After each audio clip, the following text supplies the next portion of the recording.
Assalamualaikum warahmatullahi wabarakatuh. Auzubillahi minasyaitonirrajim. Bismillahirrahmanirrahim. Innahum kanu la yarzuna hisaba. Sesungguhnya mereka tidak pernah mengharapkan perhitungan. Salah satu keterangan lagi kita dapatkan bahwa penduduk neraka jahanam adalah selain mereka yang syirik, lalu kemudian melampaui batas, juga mereka yang tidak mengharapkan penghisaban, tidak mengharapkan perhitungan dari Allah, karena paham betul bahwa mereka telah kalah dalam hidup mereka. Meskipun terlihat menang, meskipun terlihat kaya, meskipun terlihat luar biasa, namun di dalam hati kecilnya, sekali lagi, ruh yang paling kecil yang seperjuta kecilnya, lebih kecil lagi dari virus corona, itu adalah yang namanya hati nurani.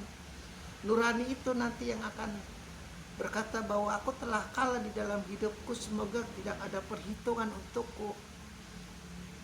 Sehingga ketika tidak ada perhitungan, dia akan mengharapkan akan dapat loncatan ke surga, begitu. Dan pengharapan ini bukan suatu hal yang salah, karena sekali lagi rahmat Allah itu lebih besar, lebih cepat, lebih kuat datangnya daripada azabnya. Ketika Anda berhak untuk masuk neraka tapi Allah masukkan surga, itu ada kemungkinan. Tapi ketika Anda berhaknya di surga lalu kemudian Allah masuk neraka, itu Allah tidak akan berlaku jalan seperti itu. Jadi sah-sah saja ketika Anda mengharapkan semoga tidak ada perhitungan untuk aku, karena aku tahu aku telah kalah di dunia ini. Korupsiku telah melampaui batas, genosidaku telah melampaui batas, kemaksiatanku telah melampaui batas, kezalimanku telah melampaui batas. Pasti hancur-hancuran aku kalau terkena penghisaban Allah, itu pasti hancur sehancur-hancurnya, malu semalu-malunya. Syukur kalau sudah ada hal yang istilah kasarnya sadar gitu. Meskipun kesadarannya adalah sadar akan kejahatannya. Mungkin yang parah kan udah dia jahat tapi dia tidak sadar akan kejahatannya. Itu iblis paling senang itu melihat orang-orang semacam itu. Di dalam mata telanjang, mata awam, mata manusia, baik dia tidak sekolah sekalipun pahamin orang ini jahat.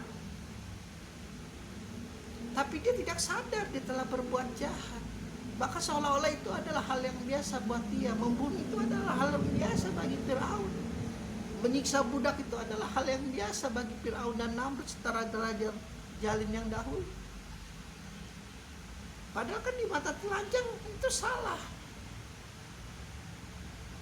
Tidak sesuai, misalnya keluar keringatnya pekerja-pekerjamu dengan apa yang kau berikan kepada mereka, itu juga suatu hal yang jalim. Itu juga salah. Di mata telanjang kan kita sadar keuntungan keluar biasa banyak nih, ya kan? Lalu kemudian agar aku lebih cepat kaya, ya sudah, pegawai-pegawaiku aku tekan terus gajinya. Toh tenaga kerja di luar masih banyak. Mereka bandel, mereka marah, ya sudah pergi saja. Yang antri banyak di luar, itu kan sudah suatu hal yang salah sebenarnya.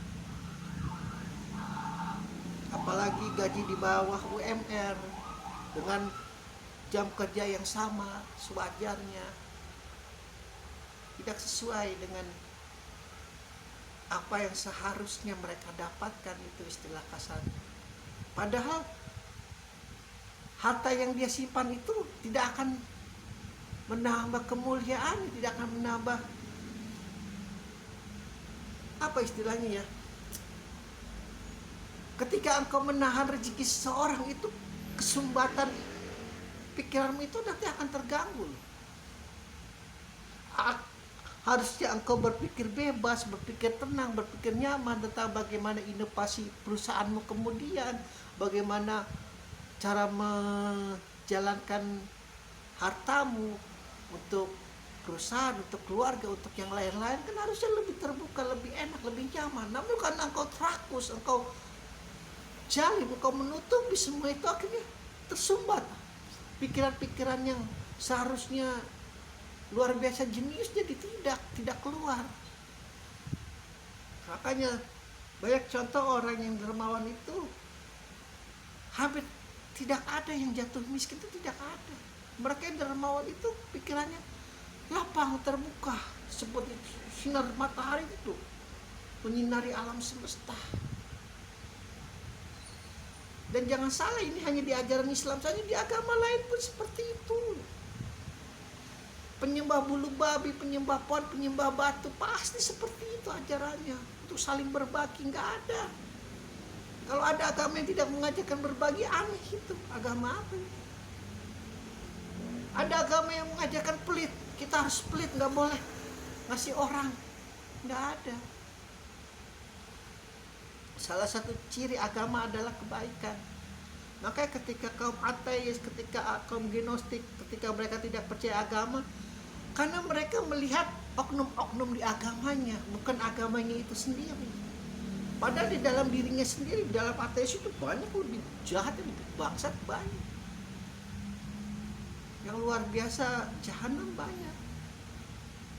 Terpukau perhatiannya kepada lawannya, tidak melihat aibnya sendiri.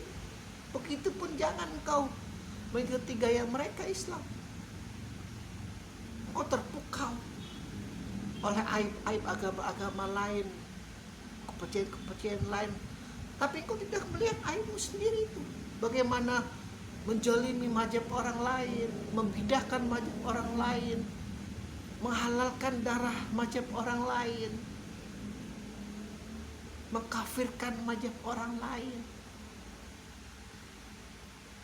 Kan suatu hal yang menjijikan, padahal patokannya adalah la ilaha illallah Muhammad Rasulullah, titik. Mau dia salatnya kayak bagaimana, mau dia ngajinya kayak bagaimana, mau dia tarawihnya kayak bagaimana, itu itu mah cabang-cabang pohon, bukan akar pohonnya. Akar pohonnya la ilaha illallah Muhammad Rasulullah.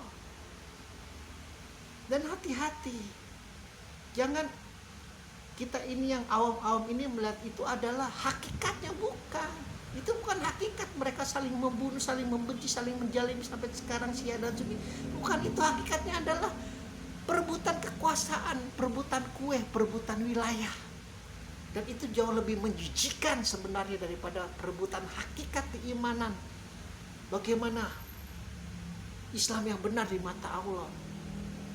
Itu masih mending ketika patokan kalian itu berperang antara Sunni dan Syiah, patokan keimanannya itu mungkin hanya 1% itu, tapi 99%-nya hanya masalah tanah, hanya masalah kekuasaan, masalah gengsi. Sangat menjijikan, sangat luar biasa menjijikan itu. Faktor hegemoni, ingin diakui sebagai mazhab yang paling benar, ingin diakui sebagai mazhab yang paling hebat. Apakah Husain dengan Syiahnya langsung mengamini semua orang Syiah yang mengkafirkan orang Sunni? Pun begitu, apakah Abu Bakar kemudian merasa bangga di hadapan Rasulullah ketika orang Sunninya mengkafirkan orang Syiah? Andaikan saya nih seorang Husain, andaikan saya seorang Abu Bakar, sangat luar biasa menjijikan, bahkan malu mungkin di hadapan Allah. Kalau klaim-klaim mereka adalah untuk memuliakan agamanya di hadapan Allah, sangat malunya luar biasa. Anda tidak memakai norma bagaimana orang besar itu memiliki etika yang paling dalam. Malu kalau di sanjung-sanjung, dimuliakan, tapi dengan darah orang lain, dengan kepala orang lain, sangat malu. Dan orang-orang seperti itu tidak akan mengharapkan perhitungan dari Allah. Jangan salah, ini Allah tidak menceritakan tentang di luar Islam. Sabodoteing, malah kalau saya sebagai seorang pemeluk agama Islam, sebodoh amat di luar Islam, nggak ada peduli. Mudah-mudahan mereka masuk surga, bisa berbincang kita, ente agama Buddha kok bisa masuk surga, ceritain dong bagaimana pengalamannya. Namun selebih itu masa bodoh teing. Ini yang di dalam Islam nih, kelak jangan sampai di dalam orang Islam sendiri, di dalam mazhab Islam sendiri sampai menginginkan tidak ada hari penghisapan. Kan konyol. Alhamdulillahirabbil alamin.